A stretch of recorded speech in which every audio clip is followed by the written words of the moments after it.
My name is Adam Martin. I am the founder of F5 Project. I'm a 5-time felon, and I know what it feels like to be released from jail or a treatment center or detox or a homeless shelter into nothing. And so the idea was like, could we do a better job by providing services in an F5 fashion, which was the function key on a keyboard, which was like refresh. So like every time we met someone, what would it look like if we treated them like none of that existed? So F5 Project is a nonprofit organization. We help people who have addiction issues, homelessness, mental health, and ultimately try and give them a chance to change.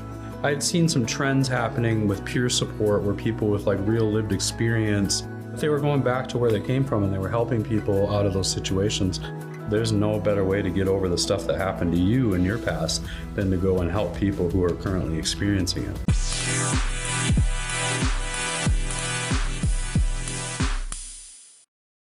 Welcome. This is F5 Recovery Radio. This is One Pretty Ricky, and I'm super excited that you all are here to join us. I'm joined by my co-hosts, Kirsten Huovinen and Adam Martin. And so we're just excited that we're here on 95.9 LPFM, Fargo, the home of F5 Recovery Radio. Super excited. How you guys feeling today? Good. Yeah, it's been an awesome week. Been a good week. We have all sorts of other like fun things going on today, but I want to just jump right in. We have an hour, so we want to make sure that we give the best time and give all the people listening something good. So today we always try to find a different topic and just something to kind of be able to share and just be really casual about it. So today we're going to be talking about mentorship and either the importance or maybe not. We're going to talk about what? Mentorship. Oh, I thought you said mentorship. Like mentorship.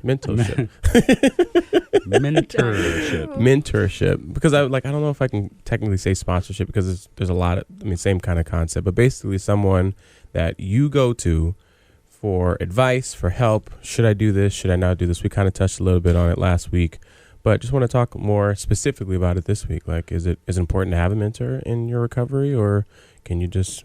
Dude, Ricky has a radio voice. I'm like getting soothing. Yeah. I feel like we should be on at like 1 a.m. I know. with you. Nap now. And with that, guys, Barry White. Yeah. Here's the thing. What like mentorship is, I think it's different with every in. Business mentorship is not the same thing as recovery mentorship. They probably look similar in some fashions, but sure. Recovery mentorship is, there's even different ways that people do it that we know, right? There's like some guys that are really militant about it, like do what I tell you to do, kind of, your best thinking got you here, which is true. And then there's some that like, my guy, like I meet with him 15 minutes a week. I run some stuff by him. Early on, it was probably when things are crazy, call me, which it would still probably be a thing or whatever. Sure. There's just less crazy today than there, or let me take that. There's different crazy today. It's just not like an emergency anymore, right? Sure. But it was probably like one of the things that I learned with mentorship is that it like he's kind of outside my life, right? So like when I'm like emotionally connected to everything, literally everything in my life.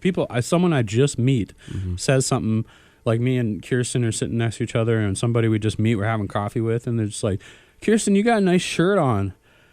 And then they just look at my shirt and then they just kind of go on with the conversation, right? I'm like, well, what's wrong with my shirt?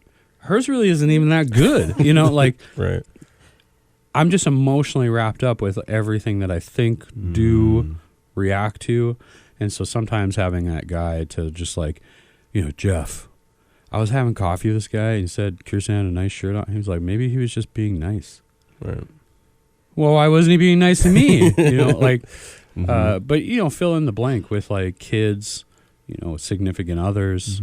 He's probably helped me pivot many times by thinking first thought wrong, because it's usually emotional, and then call him, and then he de-escalates it. He's kind of mentorship. It's kind of like my thermostat.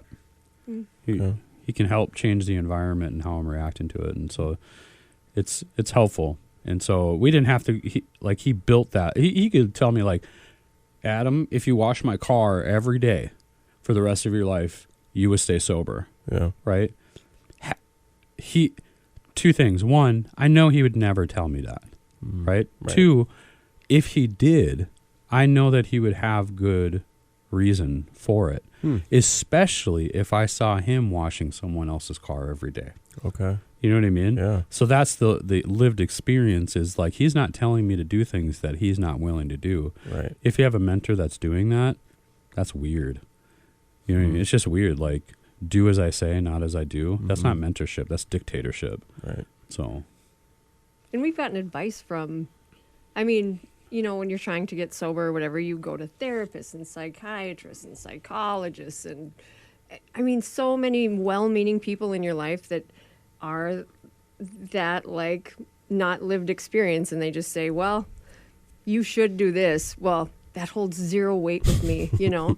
And I know that, I'm sure my mom, my parents, when they were like, we begged you to stop using, and then you go meet with these other idiots These and you people? sober up, you know. And it was like, well, yeah, but they're in the same sinking ship as me. It's different. Yeah.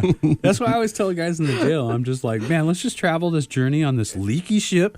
And here's the thing is like, it's leaking. There's water coming into this ship in all of our lives, and we can either grab a bucket or are we just going to sit here and figure out whose water is it? You know what I mean? Which rarely happens. That's why, like, the recovery world where, you know, especially like in AA where they're like, we have no monopoly on God. I'm like, what does that even mean? You play Monopoly? You know, it's like there's Muslims and there's Christians and there's atheists and there's agnostics. And even on the other side where there's like Republicans and Democrats and people who just are super opinionated and have no idea what they believe. But none of that is really, even if it is talked about, it's like, it's not a big deal, you know, because I know that this guy used to be in jail because he was drunk all the time and committing crimes.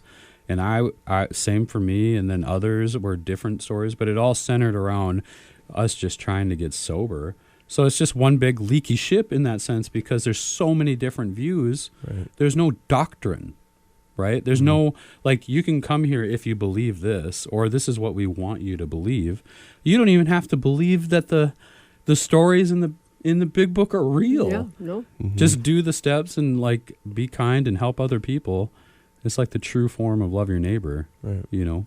So that's how I view it. Yeah. It's the last leaky ship on the block. It's the most welcoming anyway. Yeah, that's a callback from last week, by the way.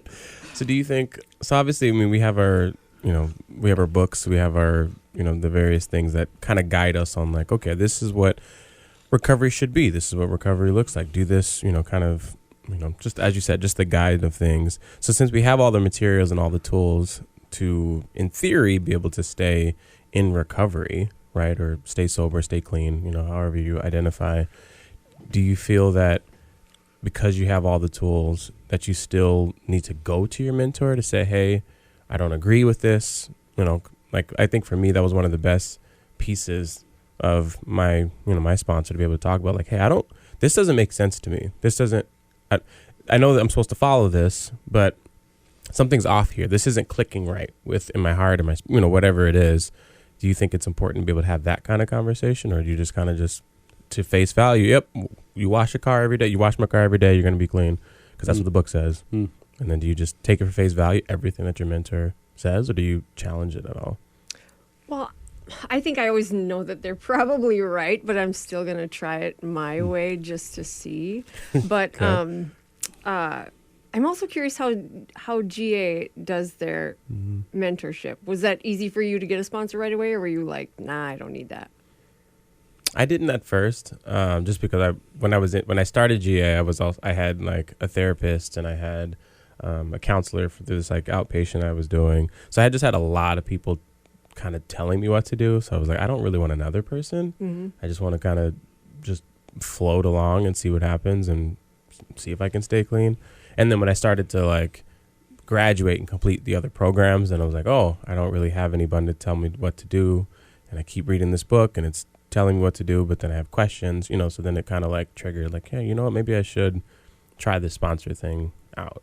But then before I even got a sponsor, then I asked people who had sponsors. I was like, hey, what is your sponsor like? First, let me back up. I asked, who's your sponsor? Which technically you're not supposed to do. And then they were like, okay, well, what is that sponsor relationship like? Like when I'm looking for a sponsor, do I just ask somebody? Do I have to have a criteria? Do I fill out a form? Just all these things.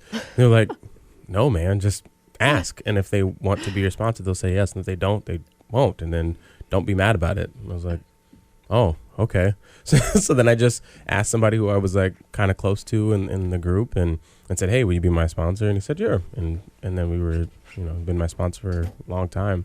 And so it was kind of like, it was just different. And then everything that a lot of the friends and people that I talked to that had sponsors or who were sponsors themselves were like, okay, this is kind of how we guide, the sponsor relationship was nothing like what we had with me and my sponsor, but it was good because I didn't want necessarily I thought I was supposed to have what they had because they were in long-time recovery. They were sponsors themselves. I'm like, oh, okay, it should be like this. And we tried it for like the first day and I was like, this isn't going to work. So then we pivoted and then we made something work for us. And, I've been clean ever since. And I definitely attribute it to having the sponsor relationship that I had that worked for me rather than this is what sponsorship should look like. So it's like, you can't even do raffles. Mm-mm. Nope. Nothing, even whether it's for money or in the book. Even if it's for like fun. Yep. You can't play fun tournaments? Nope. Oh my gosh. Yeah. Can you even watch football? I mean, I can. But you don't want to? Mm-hmm. I mean, especially in my first 3 years, I didn't. And I'm a Chiefs fan, for example. So Chiefs were just doing amazing, or they would do terrible. And I'm like, okay, this is triggering a lot of things. Yeah. And then, especially because sports betting was huge towards the end of my and about to be again in North Dakota. Yeah. And so I was like, okay, I really have to not do this because I'm not. I don't know if I didn't know that the term triggered. But I was like, okay, something's not feeling right. And even though I have no investment, this team has nothing. This is my team, right? Everyone has ownership. Oh, I'm a big Chiefs fan, all the talk and all the things. Is that like a Wisconsin thing? What's a cheese betting? No, Chiefs. Chiefs. Oh, Kansas Chiefs. City. I thought you said cheese. This is getting super weird. You're terribly addicted to gambling. But it was just I was like, addicted to cheese. Soak it up. But it was just it was I couldn't even watch it because it would just stir up the same feelings, whether they were doing great or whether they were doing bad. It would be triggering the same thing. I was like, okay, I can't do this. And then I remember one of the Super Bowls, I had to go downstairs and just isolate because I was just frustrated with people talking too much while I'm trying to watch this game. And I was like, this is all the same thing as I was doing when I was gambling. I would isolate. I would just try to get away from people, just be by myself, to just do my own thing. That's got to be rough because even if you went to the bar as an alcoholic to watch the game, people aren't talking about drinking. Right. They're just drinking. Yeah, you know what I mean? So it's not like you have to, even if I go to the bar and they're drinking, I can usually be okay with it until people start to get drunk, right? Drunk is it's not different. Annoying. It's man, wish I could get drunk. And so, but if they're drinking, it's never really bothered me because, I worked in the tech field and most sales guys are out there, grinding and buying drinks and stuff. So it was just a thing. But then when they started to get loosened up and stuff, or the other thing is I think I should go home. I've had a couple. I'm like, you're there. You're home right now, man. Don't give up. You're almost there. The line is about to be crossed, and you're going to become the guy. I would go, but I couldn't imagine just being around a bunch of people nonchalantly talking about gambling, and I'm addicted to gambling. Holy cow!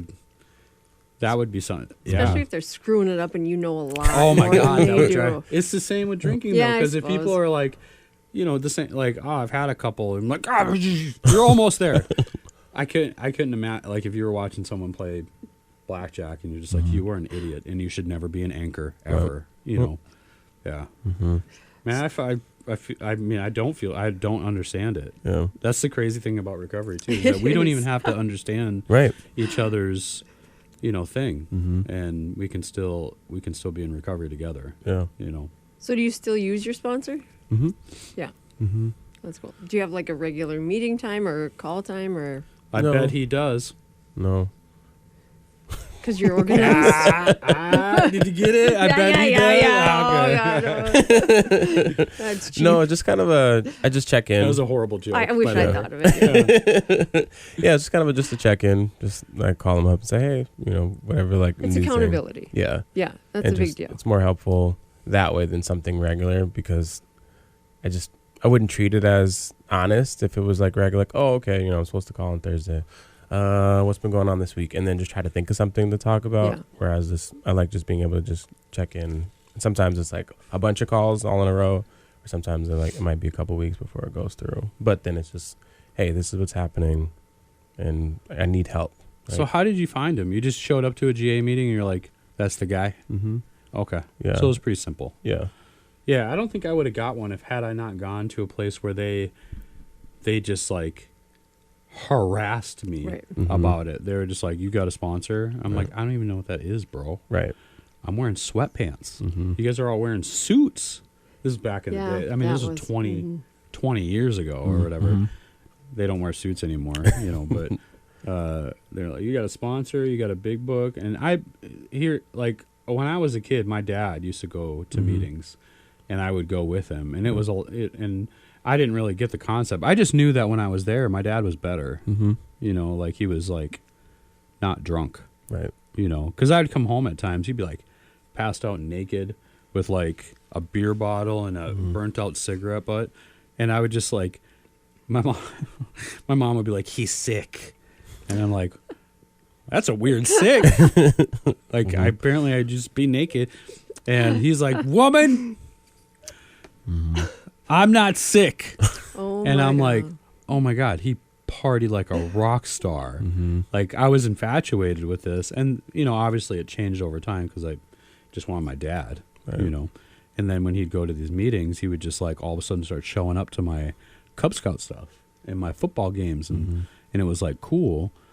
And like looking back, I've never really, it's a weird like I know that I love him, but I've never really felt it, Mm-hmm. like it was kind of like he was more like, what would you call it? Like he just, when he had time is what I felt like is he was like a cool, like uncle, he never brought us to school. He didn't hold me accountable to doing homework. My mom did all that stuff. So it was like, she was the one who taught me how to play baseball and football and, Yeah. and so, but when he went to meetings, all of a sudden he had this sponsor and the sponsor was like, you need to start being present in your family's life or whatever. And then my dad stayed sober for like a year. And he like came to my Cub Scout meetings. He came to my football games, and he would just get jacked whenever I did like really good in football. Like he was just like, and it would like, he was like my hype man, and then his sponsor died. And then my dad hit like a year sober and that was the last time I saw him was he went out and started. I mean, I saw him like 20 years later when he started a new family and lived in Alabama and was dying, Yeah. So, but that seed of that parent, being in recovery and like being better while sober, like always stuck with me. So all the times that I was slipping or relapsing or, or whatever, or people were asking me to get a sponsor, I was pretty willing just because of how much my view changed in my dad when he was sober, Sure. That's cool. Yeah. I think I didn't have any experience with AA before I went to AA. And then when I went to AA, it was like 8 guys that were just a little bit older than me. So I thought, they have what I want. I'm going to stick around. These odds are good. I mean, your addiction changes to the next shiny thing or whatever can make you feel good. And you guys are easy. Like, I feel fat. And then you're like, oh, you look great. And then I feel good. Yeah. So you guys are easy. But they said I had to get a woman sponsor. And I think for a lot of women, at least I've heard this thousands of times, that women in new and recovery say, I get along better with guys than I do with women. And which I get that because you guys are easy and I can't really con another woman. And but it like logical, it's not logical at all because who treated me the worst, who left me in tears, you know what I mean? Wasn't another girl except, well, that one girl, she didn't like me. But anyway, so I found a woman sponsor and she was not local. And so I had to call and tell her I'm doing these things. And it just lacked the accountability kind of. But it was a good place to start. But I'm shady on a good day. And so she'd be like, how are things? Fine, great. Everything's good. And I had a buddy of mine in that meeting. He kind of took me under his wing and he would say things like, you can't wear orange micro minis to the meeting. I'm like, I think you're overreacting, but whatever. Anyways, so, but he just had my best interest. What is an orange micro mini? Skirt? Mini A micro skirt. mini skirt? Like a very, very tiny skirt. Oh. Probably 6 I still don't know that existed, but they say it did. Oh, orange. Do you got to read something? Okay. Do your commercial. Okay. Yeah. Okay. So if you're just tuning in, this is KRFF 95.9 LPFM. This is F5 Recovery Radio. I'm joined with my co-hosts, Kirsten Huovinen and Adam Martin. Yo. And we wanted to just thank Flatland Guitar for underwriting this amazing program, as well as the rest of the programming here on KRFF. So Flatland Guitar is your full-service guitar shop and exclusive dealer for Yamaha, Taylor, Paul Reed Smith guitars, and other brands. They sell guitars on consignment. They take trade-ins and have full-service on-site repair center. Check out Flatland Guitar and Lutherie on Facebook, or you can visit them in person at 1450 25th Street South in Fargo. Hours are Monday through Friday, 10 to 6. And for Adam, Saturdays, 10 to 5. Closed on Sundays. Where is that? It's on 25th Street. Do you know where the that like Subway, Himalayan Yak kind of shopping center? Oh, right it's in that little plaza. Mm-hmm. Big parking lot. You know, I got a guitar for my birthday one time. I don't even remember what it was. And I got a guitar and a little amp. And my mom got it for me. And then my dad pawned it. I was like, Awesome. I was like, I mean, I had dreams. And You then, were going to be something. yeah. And I think there's like, isn't there like a nonprofit in town? Or, no, there used to be where they'd give away, or maybe he still does it. I don't remember. Gives away free guitars to kids in need or something like that. I can't remember if he still does it. It was like Make a Riff Foundation or something instead of Make a Wish. Yeah. Yeah. I'll have to reach out to him, see if they still do it, because that would be cool. You know who else is doing some cool stuff? That skate place, God, Hawk's Nest. Yep. They're doing like super cool LGBTQ nights and like trying to give skateboards away to kids and make it like, you know, popular again, you know, and it's really cool. I went and checked it out. It's inside. They got like a half pipe and man, I wish they just had like a whole parking lot, like, you know, indoor kind of arena just to do that, because those kids are just having a ton of fun. Did you skateboard? I used to skateboard, yeah. No helmet, I'm sure. No helmet.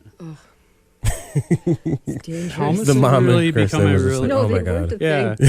Seatbelts The only weren't people the that thing. wore helmets when I remember when I was a kid were the guys on the half pipes, because they were like getting like a lot of air. But if you think of it, they probably there's probably less head injuries on half pipes than there is on street skate, because there's a lot more obstacles, and you know what I mean, where at least if you are not going to land it when you're up in the air on the half pipe, you know, Right. you're about like there's a little bit of time, I would imagine, compared to like being on a park bench and then your board slips from underneath you or something. Right. You could have like a half pipes, not crack pipes thing, do an F5 event, you know? Oh, Well, we're North Dakota. It might have to be meth pipes. oh yeah. There's not a lot of crack around here. I mean, Yeah. It is, but it's not. not. Yeah, No. it's not Chicago. I'm just basing it off the trends. I Yeah. rarely hear about crack. And then I go to like some places in Chicago and speak at conferences, and it's like it's more prevalent there than it is here. But then you talk about meth there, they don't really. Doesn't click. It's not the same as like here. It's different everywhere. Fentanyl is like crazy everywhere. Right. Like, it's getting put in everything. We talked about it last week. There was like guys talking about how people were ODing just smoking weed because people were putting fentanyl in weed. So it's Scary. Don't do drugs. Right. Yeah. That's the idea. Yeah. Nancy Reagan. Yeah, that backfired.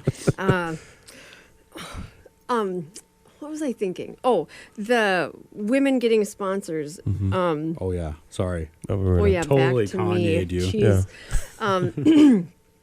Women getting sponsors. Anyway, so I had gotten a few different sponsors. The first sponsor I had was, very like, not militant, but it was just like a different time to get sober, where it was like, you don't say no to a AA request. You don't, or a 12-step program, I guess I should say. But you are where you say you're going to be, like real life stuff that were hard to do when you're newly sober. Anyway, I then got a different sponsor, and I think you learn a lot from each different sponsor or whatever. And a lot of women are like, well, why can't I just get a dude sponsor? And that right now I have a male sponsor, but I've also been around for 20 years, and it's the same guy that told me not to wear the micro mini the first week I was sober, but it's somebody. You rarely hear guys saying, I should get a female sponsor. It is rare that you hear that. But females, there's like, I need to get a male sponsor, and there's like, that is a horrible idea. Why, like in a rare unicorn situation, it actually works out pretty well. But, most times it's not. Oh, I don't think it's a good. And Why is that? if there's a guy who's like pursuing, I think I should sponsor females. Yeah. Right. Like that would be, okay. you're just like, you're kind of giving that predator vibe, bro. No. Okay. Like now I'm that's, following. Okay. It's just not. So is that why they say to get same gender sponsors? Yeah, I think for that reason? Well, here's the thing, like you're women like vulnerability. Okay. Right? So if a guy is like getting vulnerable, I would imagine they're like, man, I wish I could talk to my husband this way. You know what I mean? Like it just the dynamic shifts. Okay. I think until you've been sober for a while and you're genuine about wanting, Kirsten's kind of in a different boat where there's not a ton of women, with a lot of long-term sobriety, or men, and they all kind of go into their own meetings or whatever. So like at our meeting, there's people with like long-term sobriety, but they've been there since the beginning. Okay. You know what I mean? Yep. So it's like for her to get a woman sponsor in the meeting, I mean, she doesn't really have a lot of choice, right? So she finds one of the local sponsors that happens to be a guy who's very full of character and been helpful her whole sobriety. So it like makes sense. Yeah. Yeah. But, if Kirsten was like 6 months sober and like looking for a guy sponsor, and this scenario, Terrible idea. it was a horror. Like it's just not. It's really hard. It's really easy for emotions to like get skewed, and it just is. Yeah. And you're usually not looking for like that type of go-to sponsor when you first get sober. You're just looking for someone you can connect with, and connecting with someone is not always a good idea between male and female. Right. It's like dating. I just tell guys that I sponsor or whatever, I'm just like, listen, get a plant. Yep. And that plant's alive at the end of 1 year. Yep. Get a dog. Did you do that? I did not. I did not either. No. And I tell them too. I'm like, I am not sharing this with you based on experience, and this is a do as I say, not as I do moment, because I've never done it correctly, and I've paid the consequences of being the type of person I was, and the trauma that I've been through, and my emotional needing of rearrangement, and then getting into a relationship, and they're dealing with all the same stuff. So it's like trauma dating trauma.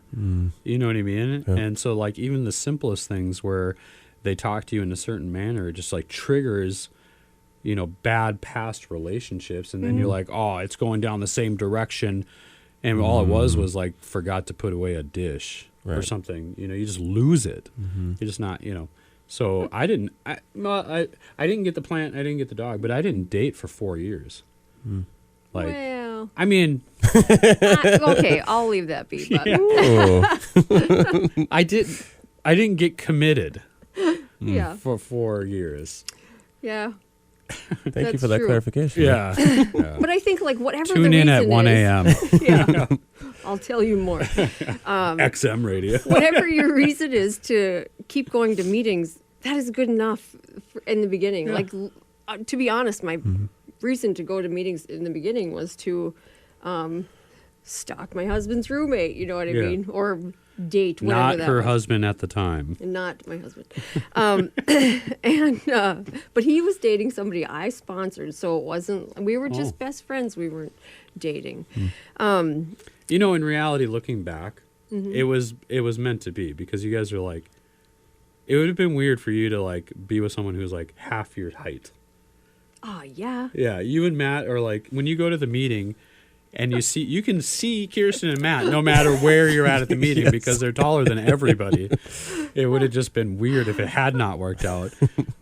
It would have been like Marvel, like other dimension, you know, like this is super weird. Like that guy's like a frog compared to Kirsten, like just being super tall. But Yeah, that would feel weird. I needed a taller guy for Yeah. sure. And I was, just sucker for a felon, Yeah.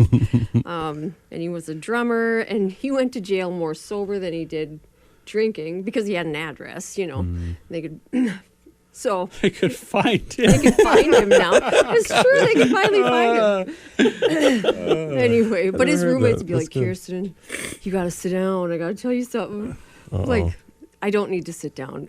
Are you bailing him out, or are we just going to let him sit? And they're like, well, I guess they have to move him to 6 different counties because he has all these warrants. Anyway, so I thought that was hot. But, but anyway, Baby, I need back you. to sponsorship. That's when you could chain smoke in jail and play spades. Yeah, I anyway, remember those when were I the was good in days. Cass County Jail, like when I first started going, they had just stopped smoking in there. And I didn't even know that was a thing. The only reason I knew it is because they had an electric wall lighter that you could push a button and it would light your you can- smoke or yeah. whatever. Kind of like what they used to have in cars when you can push the little cigarette lighter kind of, thing but in. you can't. You just put the cigarette in the wall, like it would light, and it was like, I look at my watch, I was like, I am 2 years too late. But they left the sign up, so it's just like, it was kind of like people talking about gambling. Yeah. You know, you have to walk by the sign and just remember that they used to allow smoking in there. You had a watch in prison, in jail? No. Oh, okay. That'd have been the least of your problems at the moment. But And they put clocks everywhere, so you like it sucks because it's not like Vegas where there's no clocks and you can just lose track of time. There's clocks everywhere, and so you're just like constantly counting down the time. Right. Ugh. I didn't think it was so bad. Yeah. But I have a question about the sponsorship thing. Yeah. So a sponsor for me over the years has been just somebody I can hear that's louder than my own voice. And like Adam was saying, it's an unemotional point of view. Like how I can see everybody else's life so clearly. Like, why are you dating him? Oh my gosh, this is not going to work. I can see that clearly, but I can't see the train wreck I'm living. But what do you guys think about when people first get sober, or why is it such a huge struggle to get a sponsor, or to like when people come to meetings they're like, I don't need it, and you think, well, what is your other option? Like, you're desperate right now. So why would it be so bad to have somebody to be accountable to, and also make a lot of other connections, have friends, you know what I mean, have a lot of friends. But it seems to be a huge hurdle, at least in my career, it's like I'm convincing somebody to get better. My job is to convince you to get better, Right. even though you came here to get better. I think it was like in the beginning, because I had all the different, I had technically I had 5 different sponsors, if you will, of all the different programs, and people who were kind of like helping me.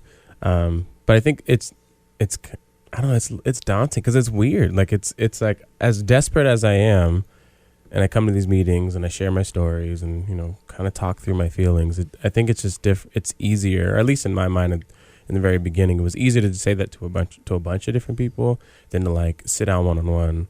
All right, Kirsten, here's everything that's going on in my head that's like crazy and weird, and I can't make sense of it.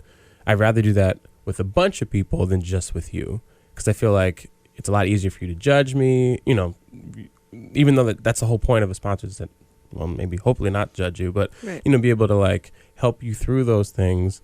It just felt easier to do with a bunch of people than one person. Or I had one of my friends in treatment.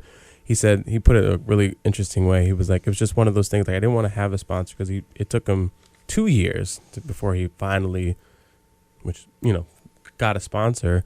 He was like, okay, you know, my biggest regret and reason why I didn't do it is I was just so afraid of disappointing somebody, and then having to, if I had someone I was accountable to, I've disappointed so many people in active addiction. This is gonna be another person I'm gonna disappoint, and I don't want to get a sponsor because that's one less person I'll get to disappoint. And I was like, I never thought of it in that perspective of disappointing your sponsor or having another person that you're disappointing. I'd just get them and just not call them. Like, oh, that's going to be disappointing. Getting a new sponsor. Or they say like, well, I'll call my sponsor if I want to drink or gamble or whatever.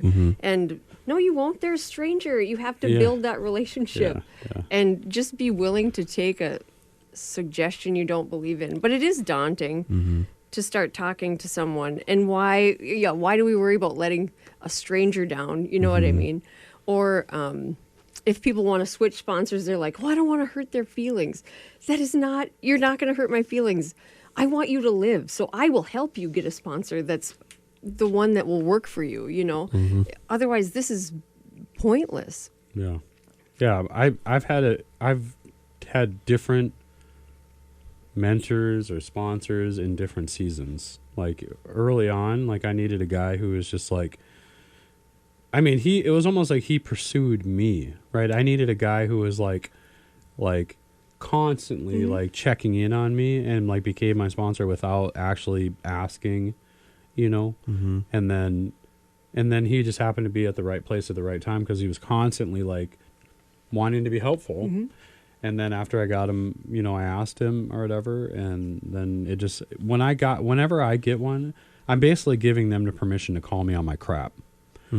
Right? Like that's where, like I meant, like I don't want people's opinions. I hate when people give me their opinions. I hate when people are like taking my inventory of my life or whatever, you know, but when I get that guy or whatever, that's what I'm asking. That's what I'm really asking him to do is like, I want you to like help direct me and call me on my crap if you see it, or when I call you and ask you or run something by you or get current with you. That's like the thing. Get current with your guy. I want you to tell me what you think. Yeah. You know, I'm giving you permission to invade my life is kind of the thing, you know, because I don't like it when people do, you know what I mean? Like legislators. But it's not really about drinking once, or you know what I mean, or going back to gambling. It's about like, because if that was true, then, you know, we would have needed them for week one and been done. But now it's the accountability. I still require accountability because on any given day, I pretty much don't want to do much of anything, you know.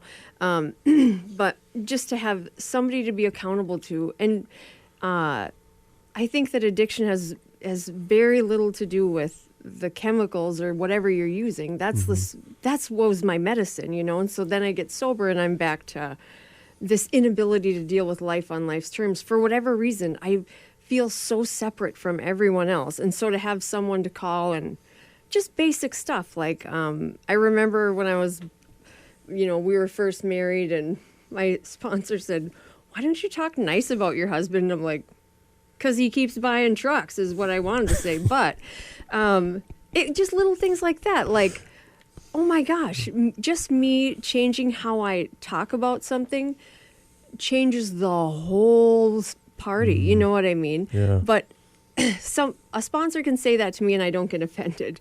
And but like if Adam said that to me, I would be like, yeah. Oh, we're gonna have words. No, I'm kidding. You could probably tell me that. You could tell me that.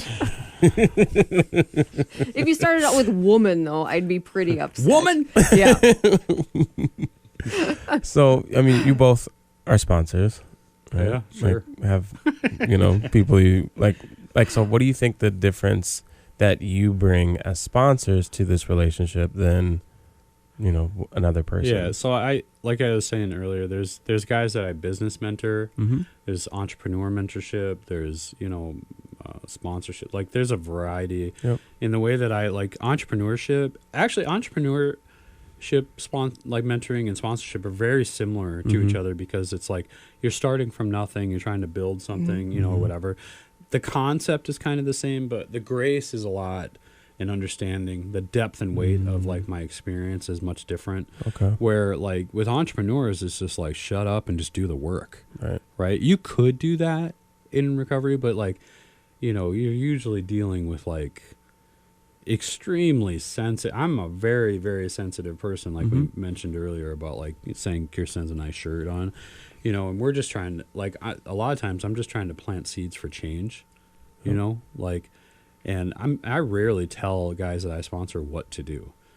They just come to me and they're just like, listen, this is what I've got going on. And then I'm just like helping like point out things that I see along the way. And then hopefully their view on it becomes more objective, right? Instead of like extremely sensitive, subjective, like I'm hurting, right? Because a lot of times, like when you look at it from outside, it's like, why are you hurting? Like, but there's so much that goes into it. With entrepreneurs or business mentorship, it's just pull yourself up by your bootstraps. Nobody's going to do the work for you, which again, very similar to recovery. Nobody's going to put in the work for you to be sober. Right.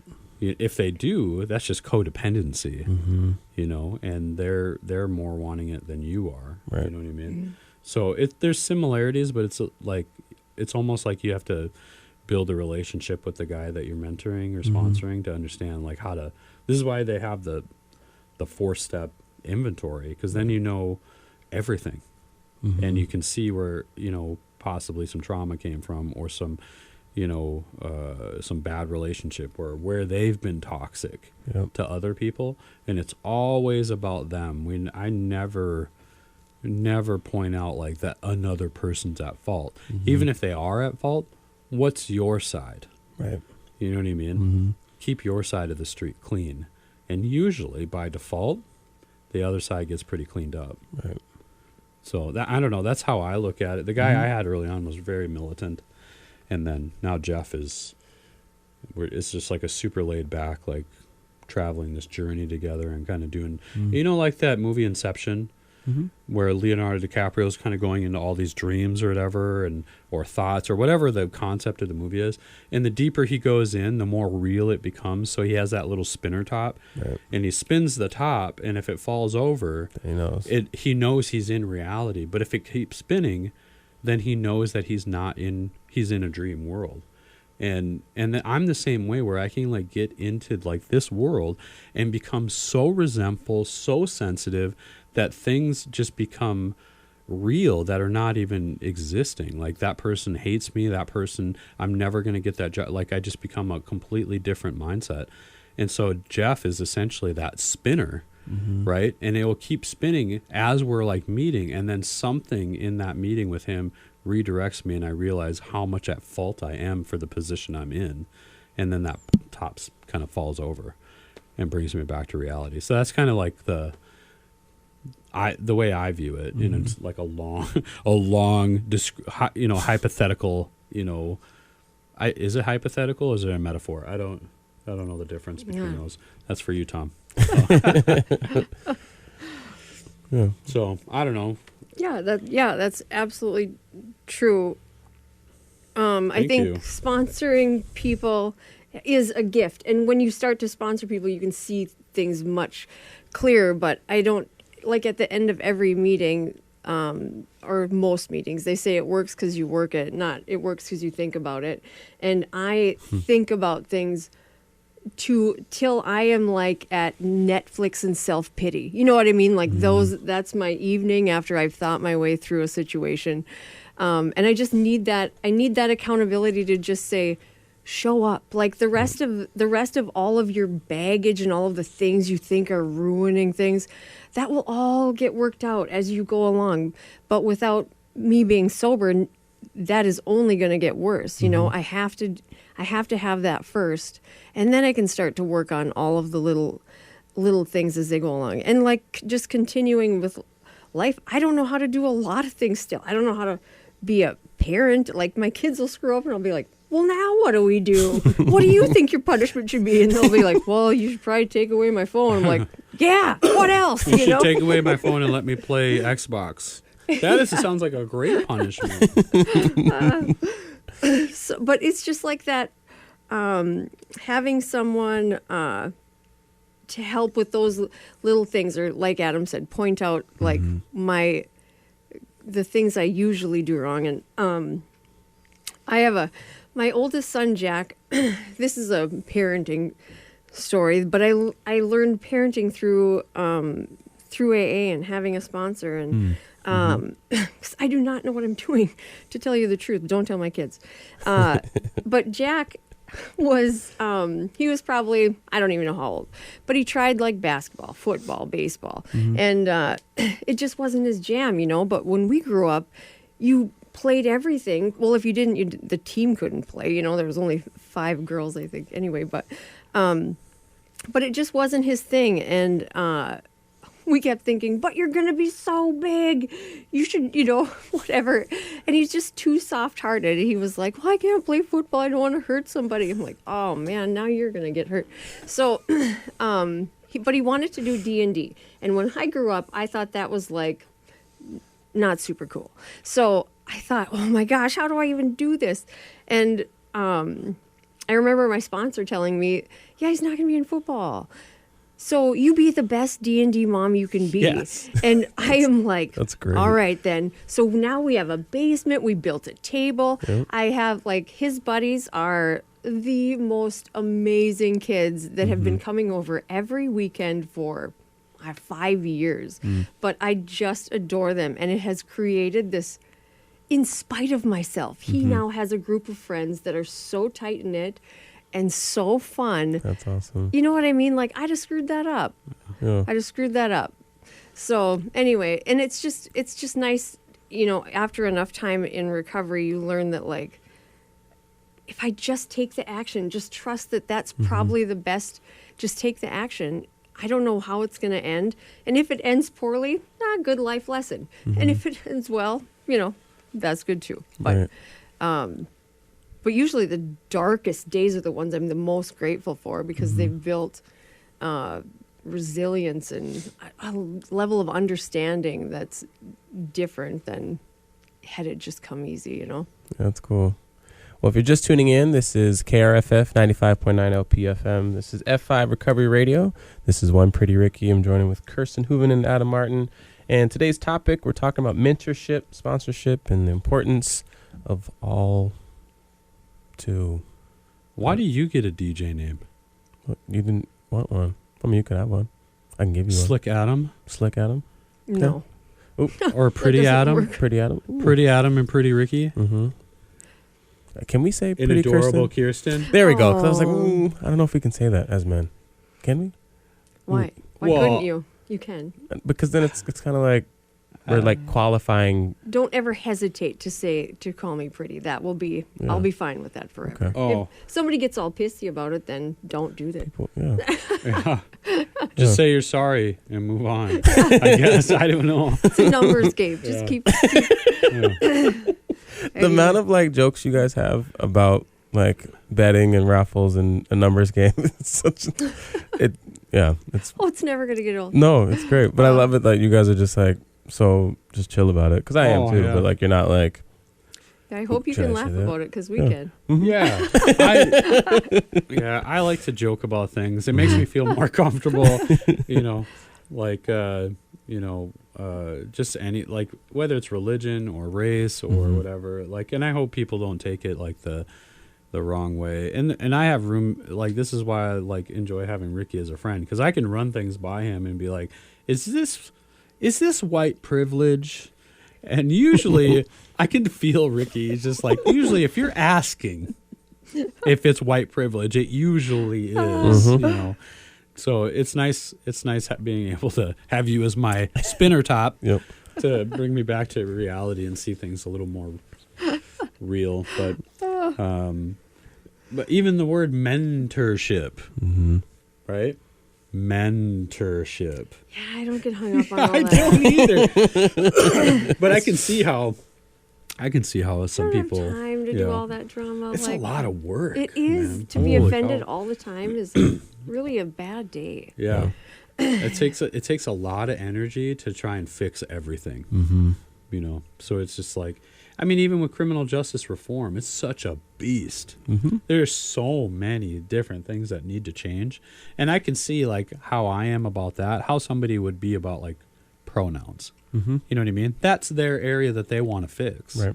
You know, or you know, fighting against the senators and stuff about that trans bill where they, you know what I mean? Like everybody has a fight inside them. And so I think for me, like, I mean, I could try and fight every aspect of criminal justice reform, or I could find the things that I think are probably the most crucial or critical, or the ones I'm most passionate about, and focus on those. Actually, my dad was the one that taught me this lesson.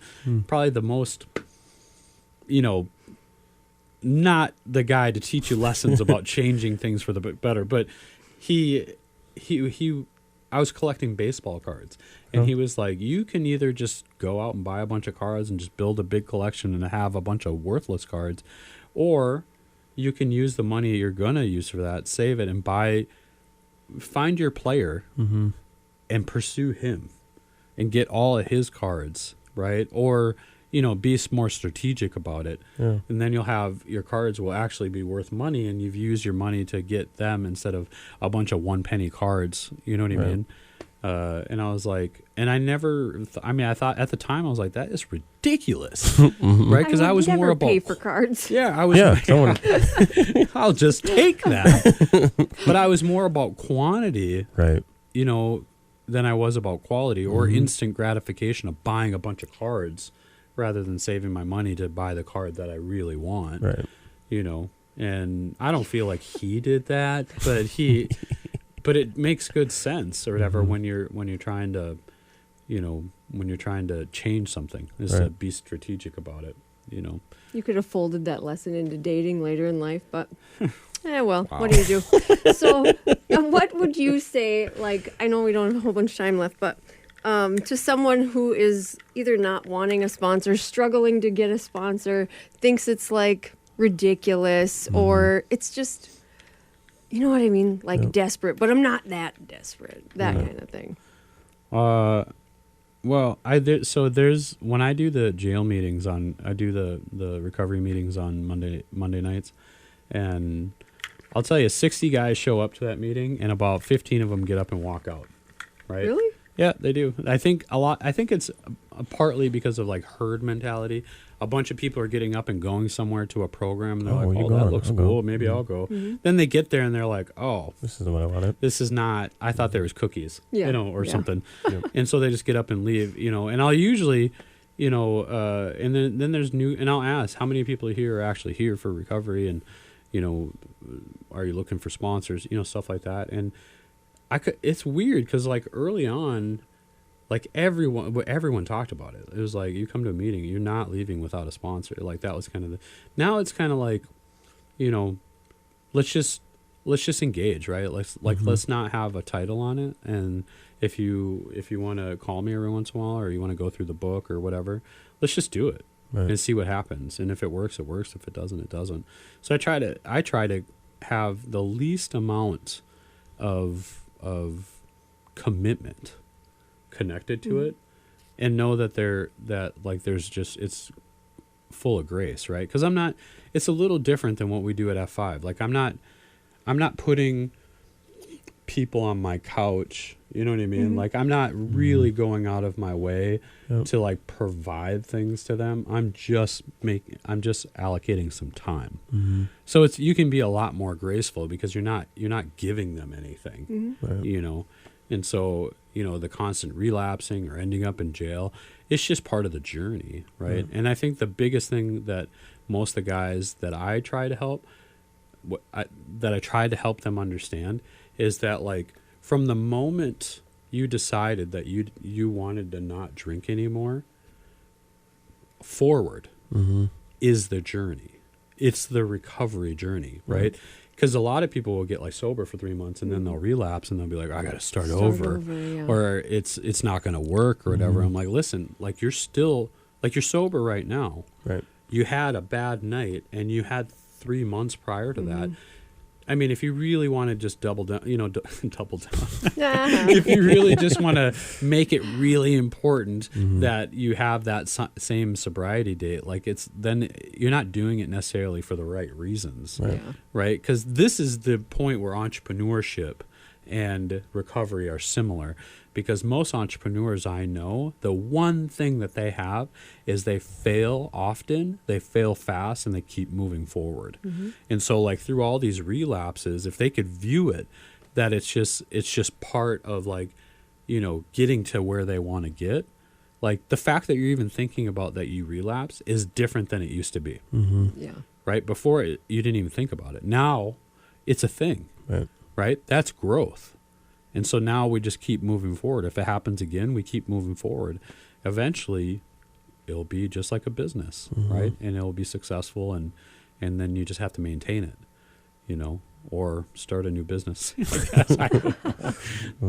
So I don't know. I pursue guys. I like to sponsor guys that I like, but if somebody came to me and asked me and I didn't really know them, I'd say if I had not too many guys. And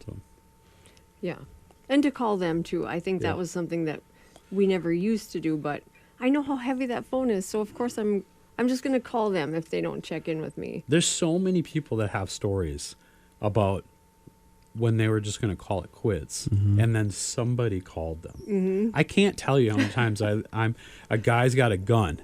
He's about to take his life, and then my sponsor called me. Well, either he's lying and he's telling a great story, you know what I mean? Or it really does. These little God moments happen a lot more often than we think about it, but we don't really talk about them unless, we hear it all the time because we're grouped together. Right? And so it's powerful when someone takes time to, like, call you, which I really struggle at because I'm just, like, all over the place mentally. Right. Yeah, I think for me, just the idea, or anyone who's, like, kind of struggling with sponsorship, they always say, like, it's just another tool in the toolbox in your recovery and things like that. And so kind of using that analogy, I look at it like my sponsor's like it's kind of like a screwdriver. It's like, it's not used very often, but usually it's just enough to, like, just tighten something up. Like, see, you have alcohol jokes too. Yeah. Screwdriver. Yeah, I caught that. Oh, really? And I do you know what a screwdriver is? I know, but that's what you got out of it. There's orange juice and vodka, right? But I went from the toolbox to a screwdriver, and then you heard orange juice and vodka? No, that's not my first thought. My first thought was wrong. I was like, he's calling his sponsor a screwdriver? What kind of sponsor do you have? Inappropriate, I think. It's some weird crap, man. But it's like, when you think of, like, screwdriver and a hammer, it's like, I can just hammer this home. I can just beat you over the head with it, But screwdriver is the same. Was like kind of the hammer sponsorship approach. It's going to tighten just a little bit of maintenance. Yeah. And that's been the best part, because it's like, I'm there. Oh, that's where the metaphor. I'm like, screwdriver.